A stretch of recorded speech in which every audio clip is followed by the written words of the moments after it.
Sir మొన్న ఛత్తీస్‌గఢ్‌లో జరిగిన ఎన్‌కౌంటర్‌లో ఒక చలపతి అలియాస్ ప్రతాప్ అనే ఒక వ్యక్తి మావోయిస్ట్ చనిపోయాడని చెప్పేసి వార్తలు వినిపిస్తున్నాయి. అయితే ఇతని గురించి కాస్త ఇంట్రెస్టింగ్ విషయాలు బయటపడుతున్నాయి సార్. ఇతను చంద్రబాబు నాయుడు గారి పైన అలిపిరిలో దాడి చేసిన వ్యక్తుల్లో ఇతనే ప్రధాన వ్యక్తి. ఇతనే వ్యూహం పన్నాడు అని చెప్పేసి కూడా వార్తలు వినిపిస్తున్నాయి. అసలు ఎవరు ఈ ప్రతాప్ అలియాస్ చలపతి అని చెప్పేసి సెర్చ్ కూడా చేస్తున్నారు సార్. మరి దీని గురించి అతని గురించి ఏం చెప్తారు సార్?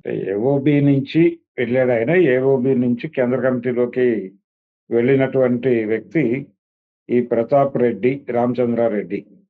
అయితే ఇతనిది చిత్తూరు జిల్లా. చిత్తూరులోనే బీఎస్సీ చదువుకున్నారు ఈయన. బీఎస్సీ చదివిన తర్వాత ఈయనకి జాబ్ వచ్చింది గవర్నమెంట్‌లోనే సెరికల్చర్ డిపార్ట్మెంట్‌లో జాబ్ వచ్చింది. ఈయన విజయనగరం పోస్టింగ్. విజయనగరం జిల్లాలో ఆయన ఉద్యోగంలో చేరిన తర్వాత ఈయనకి బుక్ రీడింగ్ హ్యాబిట్ విపరీతంగా ఉండేది. పుస్తకాలు విపరీతంగా చదివేవాడు. అలాగే ఈయనకి ప్రధానంగా అప్పటికి ఈయన కొంత నాస్తికత్వం వైపు ఉండేవాడు. దేవుడు లేడు, జ్ఞానమే శక్తి, అజ్ఞానమే దేవుడు అనేటువంటి ఒక నమ్మకంలో ఉండేవాడు ఈయన.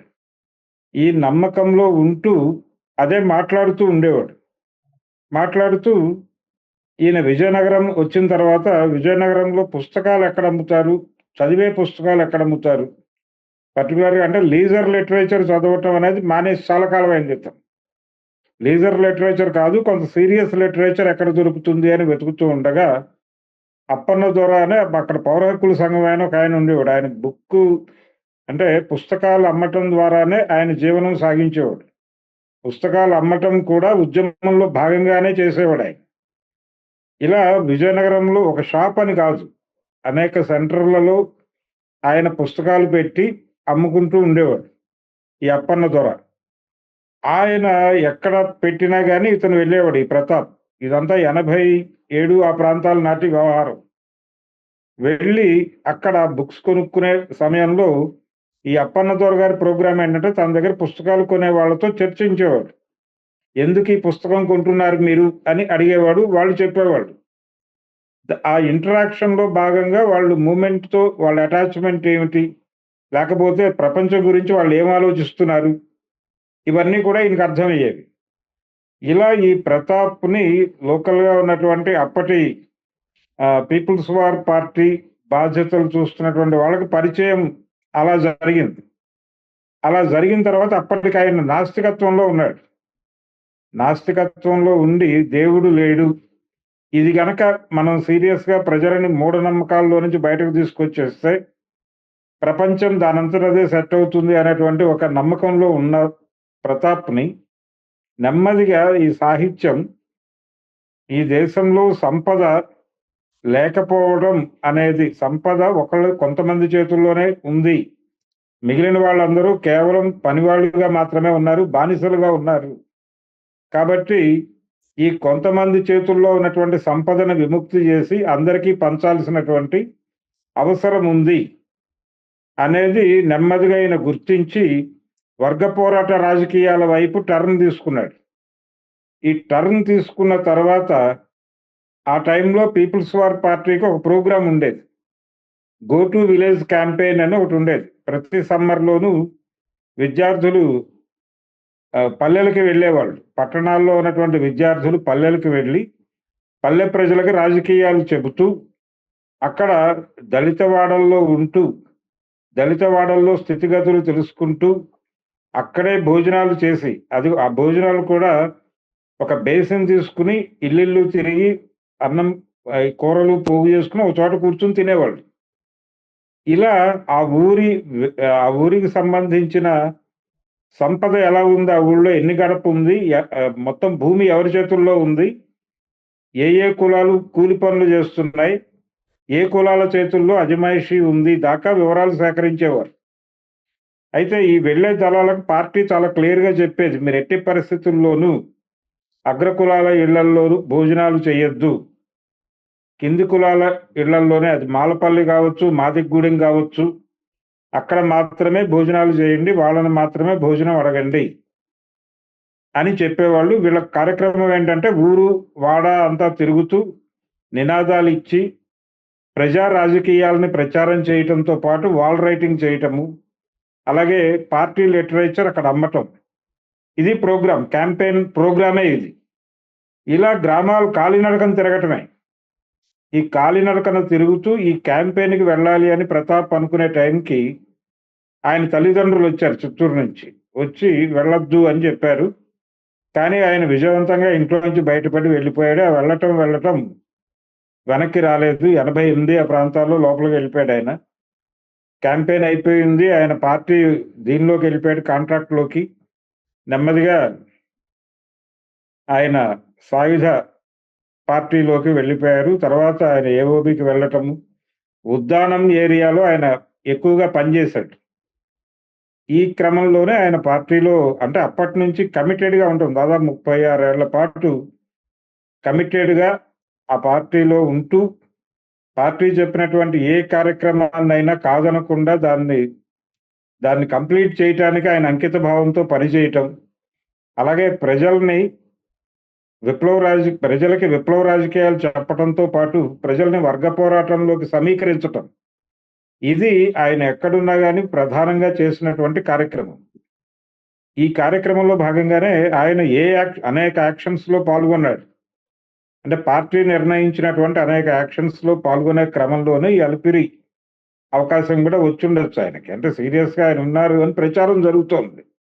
ఆయన ఉన్నారా లేదా అనేది పక్కన పెడితే, ఆ రోజున పార్టీ ఇచ్చినటువంటి నిర్ణయం మేరకు ఆయన అందులో ఉండబోతు. అంటే పోలీసులు చెప్తున్నటువంటి వ్యవహారం ఇది. కాబట్టి ఆయన పార్టీ ఇచ్చినటువంటి పార్టీ చేసినటువంటి ప్రతి నిర్ణయాన్ని శిరసా వహించారు. అలాగే పార్టీలో ఈయన పనిచేసిన కాలంలో 2 సార్లు 2 లైన్ స్ట్రగుల్ జరిగింది. ఆ 2 లైన్ స్ట్రగుల్ జరిగిన 2 సార్లు కూడా ఆయన ప్రజల వైపే నిలబడ్డాడు. నిలబడి అవతల వాళ్ళు చెప్తున్నటువంటి తప్పుడు రాజకీయ నినాదాన్ని కాదని ఆయన మాస్ లైన్ వైపే, ప్రజల వైపే నిలబడ్డాడు. అది చాలా గొప్ప విషయం. అలాగే ఈయన అగ్రకులం నుంచి రావటంతో పాటు కొంత ఆస్తిపర వర్గం నుంచే వచ్చాడు. ఈయనేమి లేని కుటుంబంలో నుంచి రాలేదు. అయితే భారతదేశంలో విప్లవం ఇన్ని ఒడిదుడుకులు ఎదుర్కోవడానికి కారణం ఏమిటి అనే ప్రశ్నలోకి మనం వెళితే, ప్రధానంగా కనిపించేది ఏంటంటే, ఏ కులాలకైతే విప్లవం అవసరమో, అంటే ఏ వర్గానికైతే విప్లవం అవసరమో అని అంటం లేదు నేను. ఏ కులానికి విప్లవం అవసరమో ఆ కులం నాయకత్వ స్థానంలోకి, లేకపోతే ఆ ప్రజలు నాయకత్వంలోకి వస్తే అది కమిటెడ్‌గా నడుస్తుంది. కానీ వాళ్ళు వచ్చినటువంటి సందర్భాలు చాలా తక్కువ. అగ్రకులాల కంట్రిబ్యూషన్ ఉంది డెఫినెట్‌గా. వాళ్ళ త్యాగాలు ఉన్నాయి. ఇప్పుడు ప్రతాపరెడ్డి, రామచంద్రారెడ్డి లాగా చాలా మంది అగ్రకులాల యువకులు చనిపోయారు శ్రీకాకుళం ఉద్యమం నుంచి చూసుకుంటే. అది పంచాది కృష్ణమూర్తి గారు కావచ్చు. చాలా మందికి తెలియని విషయం ఏంటంటే, వెంపటాపు సత్యం గారు కూడా కాపు కమ్యూనిటీకి చెందినటువంటి వ్యక్తి. అయినప్పటికీ వీళ్ళందరూ ప్రజల కోసం ప్రాణాలు అర్పించినటువంటి వీరులే. కానీ ఇక్కడ నాయకత్వం వహించవలసినటువంటి కులాలు, నాయకత్వం వహించాల్సినటువంటి తెగలు, వీళ్ళు నాయకత్వ స్థానాల్లోకి రావటం అనేది చాలా చెదురుమదురుగా జరుగుతోంది. కొంత మావోయిస్టు పార్టీలో ఆ ట్రెండ్ కనిపిస్తోంది. ఆ ట్రెండ్‌లోకి పార్టీ నడుస్తున్నటువంటి దశలో ఈయన ప్రతాప్‌కి ఎన్ని అనారోగ్యాలు వచ్చినా, ఎన్ని ఇబ్బందులు ఎదురైనా అక్కడే ఉన్నాడు తప్ప ఆయన సరెండర్ అయిపోవాలి, బయటికెళ్ళిపోవాలి అని అనుకోలేదు. ఆయన చివరి దశలో ఆయన నడక కూడా ఇబ్బందిగా మారుతున్నటువంటి ఒక కండిషన్‌లో ఉన్నప్పుడు కూడా ఆయన అక్కడే ఉన్నాడు. బయటకొచ్చేయాలి, వైద్యం చేయించుకోవాలి, లేకపోతే ఇక్కడ ఉండిపోవటం ఏమిటి అని అనుకోలేదు. ఆయన కమిట్మెంట్ అది. అలా ఉండిపోయాడు. ఆయన అలిపిరి ఇన్సిడెంట్‌లో ఇన్ కేస్ ఉండుంటే అది చంద్రబాబు నాయుడు గారిని టార్గెట్ చేస్తూ చేసింది. చంద్రబాబు నాయుడు గారిని పార్టీ ఎందుకు టార్గెట్ చేసింది అంటే, ఆ రోజున ప్రజా ఉద్యమాలని అణిచివేయటం కోసం. ఇప్పుడు ఈ ఎన్‌కౌంటర్ ఎలాగైతే వరల్డ్ బ్యాంక్ ప్రోగ్రామ్‌లో భాగంగా జరిగింది ఎన్‌కౌంటర్. వరల్డ్ బ్యాంక్ ప్రోగ్రామ్ అంటే అటవీ సంపదని కార్పొరేట్లకి అప్పచెప్పటం అనేటువంటి కార్యక్రమం. ఈ దేశంలో ఉన్నటువంటి ప్రజల సంపదని కార్పొరేట్ల పరం చేయటానికి ప్రభుత్వాలు ప్రయత్నం చేసినప్పుడు ప్రజల వైపు నుంచి నిరసన గళం వస్తే, ఆ నిరసన గళాన్ని సాయుధంగా తొక్కేయటం అనేది ప్రభుత్వం ఒక పాలసీగా అమలు చేస్తోంది.